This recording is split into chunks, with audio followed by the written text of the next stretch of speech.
अस्सलाम वालेकुम स्टूडेंट्स।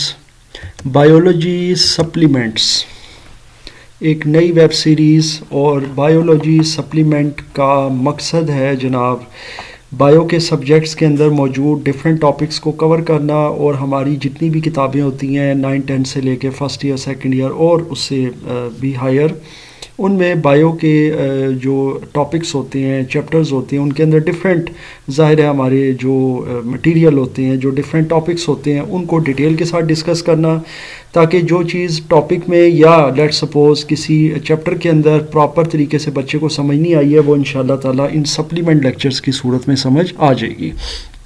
तो इस सिलसिले का ये पहला लेक्चर है और लेक्चर नंबर 1 में इंशाल्लाह ताला हम डिस्कस करेंगे अमोनिया नाइट्रोजन को।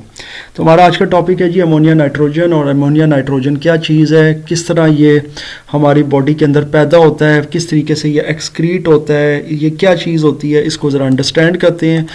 सबसे पहले हम टर्म देखते हैं नाइट्रोजनस वेस्ट, यानी नाइट्रोजीनियस वेस्ट क्या चीज़ है। अब एक चीज़ और समझ लें कि हमारा ये जो लेक्चर है ज़ाहिर है नाइट्रोजीनियस वेस्ट या नाइट्रोजन, ये दो हिस्सों में मुनक़सिम है। एक है नाइट्रोजीनियस वेस्ट और एक होगा इसका एक्सक्रीशन प्रोसेस कि इंसानों में और जानवरों में कितने टाइप्स के ये प्रोसेसेस होते हैं। एक ऐसा प्रोसेस भी है जो इंसानों में नहीं होता, वो एनिमल्स में होता है, वो भी आपके साथ इंशाल्लाह डिस्कस करूँगा ताकि ये जो प्रोसेस है, ये जो पूरा टॉपिक है आपको अच्छे से समझ आ जाए। देखिए जी, अमोनिया नाइट्रोजन जो है, जो कि नाइट्रोजीनियस वेस्ट भी कहलाता है, ये क्या चीज़ होती है। सबसे पहली चीज़ तो ये है कि अगर आप इसको समझे, ये एक डेफिनेशन आपके सामने है। सबसे पहले मैं आपको इसके हवाले से एक चीज़ बता दूं कि हमारी बॉडी के अंदर जो मेटाबॉलिक एक्टिविटीज़ होती हैं, जिसमें जब हम कोई खुराक खाते हैं फिर वो ज़ाहिर है अंदर जाकर ब्रेक डाउन होती है केमिकल रिएक्शंस के नतीजे में, और फिर उससे एनर्जी, प्रोटीन, मुख्तलिफ़ तरह के मिनरल्स, वाइटामिन्स हमारी ब्लड स्ट्रीम में शामिल होते हैं और हमें उससे एनर्जी मिलती है। लेकिन उसके नतीजे में एक बाय प्रोडक्ट भी निकलती है और वो बाय प्रोडक्ट होती है नाइट्रोजन, यानी कि इसको हम कह सकते हैं नाइट्रोजीनियस वेस्ट। वेस्ट इसलिए कहते हैं क्योंकि ये एक फालतू और बेकार चीज़ होती है, लेकिन हाईली टॉक्सिक यानी कि जहरीली होती है, डेंजरस होती है, and it must be remove from the body, और इसे हमारे जिस्म से निकल जाना चाहिए, निकाल देना चाहिए। अदरवाइज़ इसके जो सर्कमस्टांसेस होते हैं वो बड़े एडवर्स होते हैं और मतलब एज अ रिज़ल्ट अगर ये बॉडी से एक्सक्रीट ना हो तो इंसान की डेथ हो जाती है। ठीक है जी, अब आगे देखते हैं कि अमोनिया नाइट्रोजन जो है वो क्या चीज़ है। देखिए, ammonia nitrogen is the total amount of nitrogen in a sample as NH3 ammonia के अंदर। ठीक है, ये तो एक इसका छोटा सा तारुफ हो गया। NH3 इसका आपको पता है फार्मूला है, और अमोनियम आइन यानी NH4+ है, ये आइन होता है इसका यानी पॉजिटिव में, क्योंकि ये इलेक्ट्रॉन्स को जो है वो लूज कर देता है। It is produce as a result of break down of organic waste and widely used in fertilizers. It is highly toxic and extremely harmful for the body in excessive quantity. Simple, ये चीज़ आपकी जो इंसानी जो जिस्म है उसके लिए इंतहाई नुकसानदेह है, टॉक्सिक होता है, और अल्लाह ताला ने एक ऐसा सिस्टम हमारे जिस्म में रखा हुआ है कि ये ख़ुदकार तरीके से जो है वो एक्सक्रीट होता रहता है। कैसे होता है, इसका क्या प्रोसेस होता है, इसको समझते हैं। सबसे पहले देखते हैं कि जी इसके प्रोसेस नंबर 1 में क्या चीज़ है। देखें, ammonia nitrogen is excreted from the human body through a process in which human liver involves.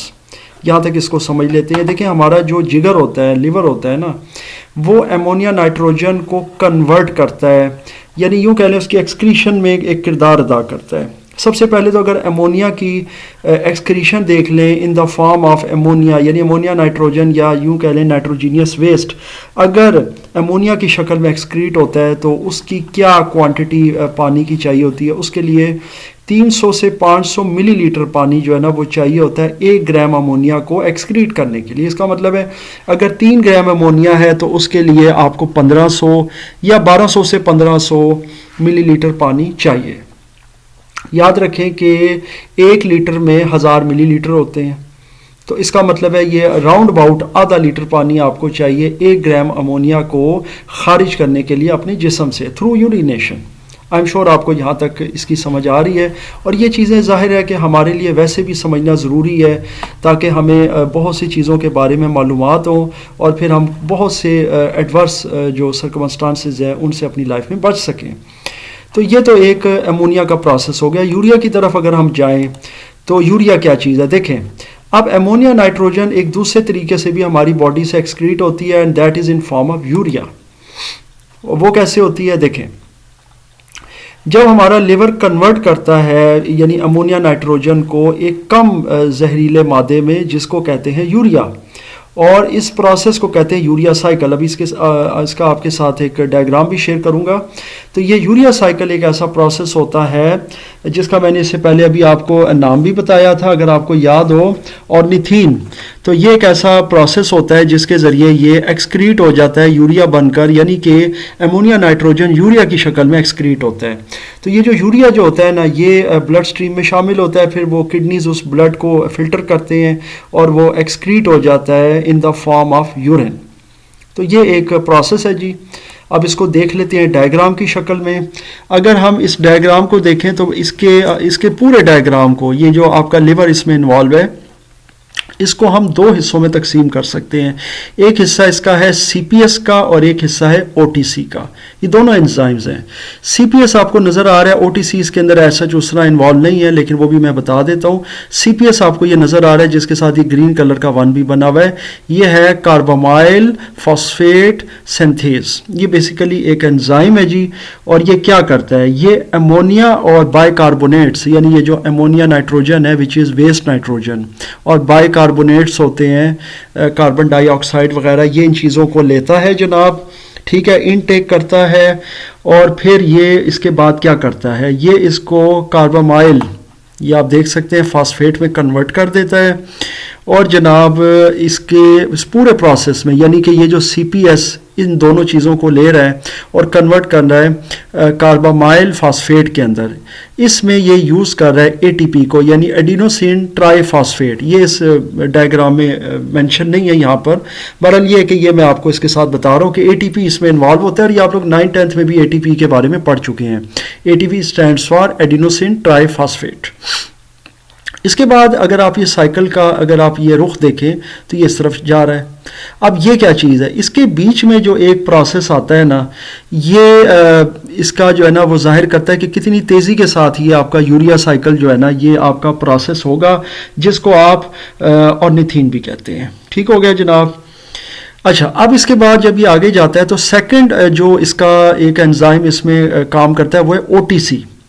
OTC का मतलब है ऑर्निथिन ट्रांस कार्बामाइलेज।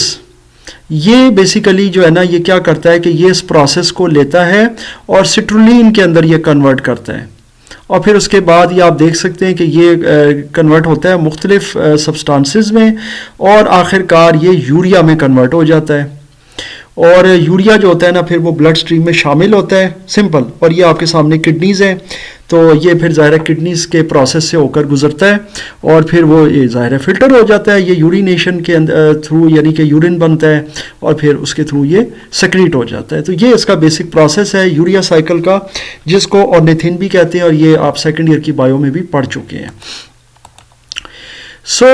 ये प्रोसेस जो होता है ना इसको डिटॉक्सिफिकेशन भी कहते हैं। ये डिटॉक्सिफिकेशन का मतलब होता है जहर को कम कर देना या बिल्कुल एलिमिनेट कर देना, ठीक है।